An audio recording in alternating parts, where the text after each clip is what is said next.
I'm gonna try to use a new chair here for the video. We'll see how that goes. I've been traveling and speaking for the past 2 to 4 weeks, and that's why there have been fewer videos. I've been a retreat leader most recently in the Netherlands. That's also something that I do, is lead retreats from time to time. And I was trying to do a video of one of the talks that I was giving for this channel, and I thought that would be a perfect video coming back, not having a lot of time to create something for this week. But the video didn't work, so there's only, yeah, that happens sometimes. I spoke at chapel for a college, a Christian college out in California. Westmont is the college.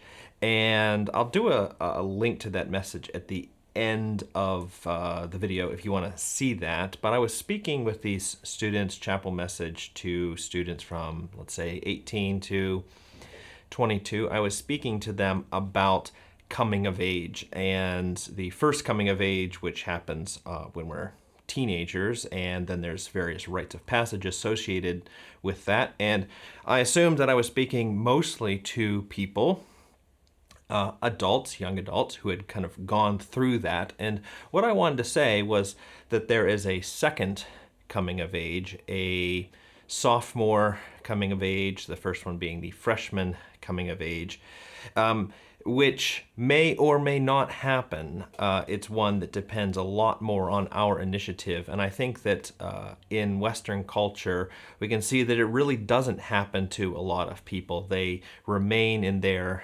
maturity level at that sort of 18, 19-year-old, 20-year-old level. And I was trying to give the students there some wisdom about how they could avoid missing that second coming of age. So I thought in this video I would talk a little bit about how to grow up.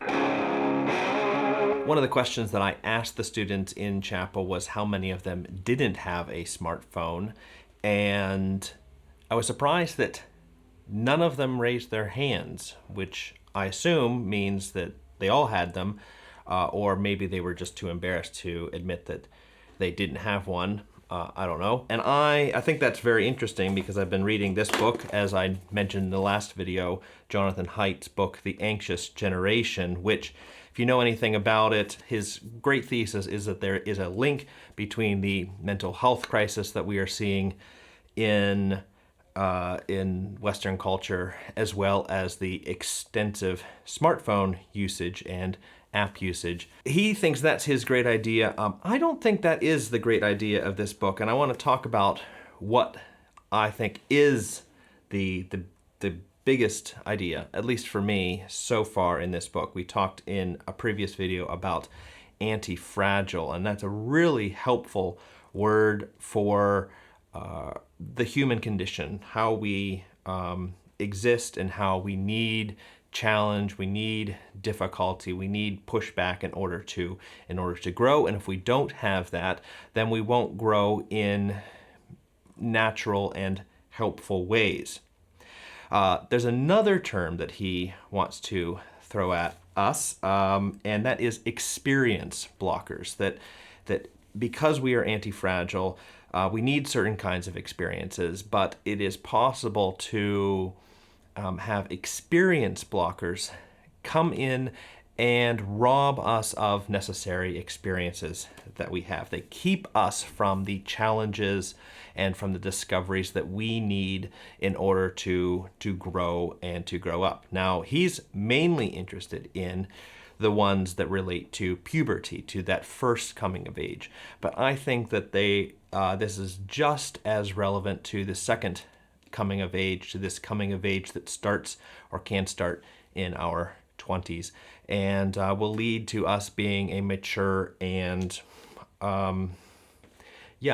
fruitful adult. So Jonathan Haidt's best idea, the one that can't be argued with, isn't the connection necessarily between poor mental health and smartphone usage, because we can all point to individuals for whom that's not the case. Their mental health is perfectly fine and they use their smartphone perhaps even a lot. I think his best insight is on, for me, page 99. This is in chapter 4. He says, smartphones and other devices reduce interest in all non-screen based forms of experience. That's the main insight. And I think that's what you can't really argue against, that these screens reduce our interest in non-screen based experiences. And then he follows up with this: are screen-based experiences less value than real life flesh and blood experiences? And then he says, we answer this with a resounding yes. Resounding yes. And part of his then argument is that we need to push screen-based activities out of puberty, at least as much as possible, and we need to let them be a part of young adulthood. Now, I think that's good, and that probably would help a great deal of our teenagers and people going through that first coming of age. But I think that we also need to consider whether we can't reduce or remove screen-based experiences from young adulthood and from the second coming of age, because there it is just as likely to reduce our exposure to these real-life flesh and blood experiences, which are or will be essential for our growing up.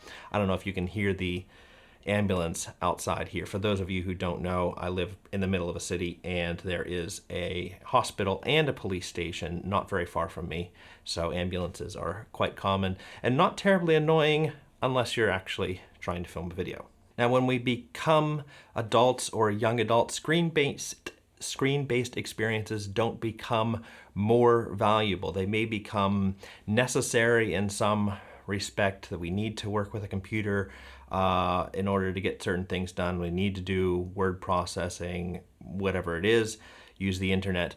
But screens will still block experience, and they will block very important experiences, and some of which we talk about here on this channel and through the Sanctus Institute.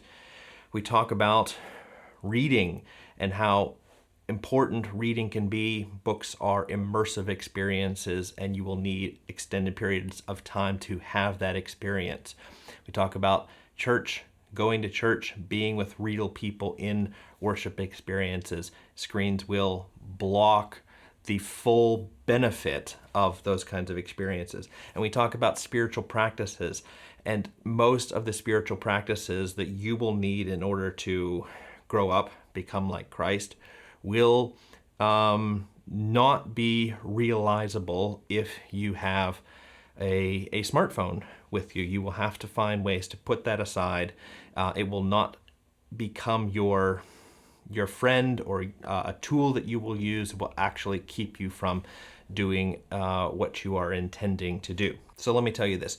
You do not want to miss this second coming of age. The first coming of age is really hard not to miss because it's mainly biological, instinctual, and probably most of you who are watching this have actually made it to the other side. But this second coming of age is going to take some active effort on your part, and it's going to involve you being in those real life flesh and blood experiences that challenge you in certain ways, that help you to discover certain things about real life, about other people, about the world in which we live in, that are going to help you do the readings or be in church, to have those spiritual practices which are going to lead you to be a grown-up as well as a spiritual grown-up. So you do not want to miss that, and therefore you want to find ways to reduce your screen usage a lot. Let's just go with a lot. Well, this is the Sanctus Forum. Welcome. Thank you for being here. My name is Stewart Robb, better known as Mike. Bye.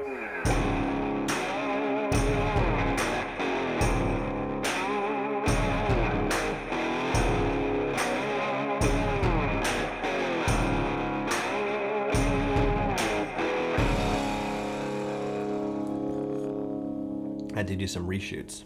Light is different.